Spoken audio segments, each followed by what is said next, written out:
আল্লাহ পাকের কোরআন জানিয়েছে ইন্নাল্লাযীনা আমানু ওয়া আমিলুস সালিহাতি কানাত লাহুম জান্নাতুল ফিরদাউসি নুজুলা খালিদিন ফিহা লা ইয়াবগুনা আনহা হিওয়ালা।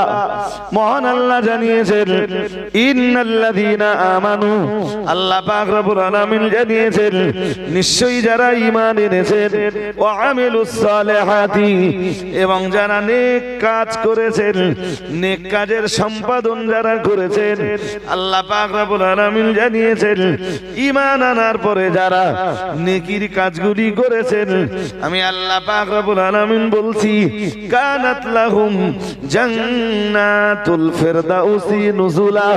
আল্লাহ পাক রব্বুল আলামিন জানিয়েছেন আমার তৈরি করা শ্রেষ্ঠ জান্নাত, আমি আল্লাহ জান্নাতুল ফিরদাউসে তাদেরকে মেহমান বানাবো।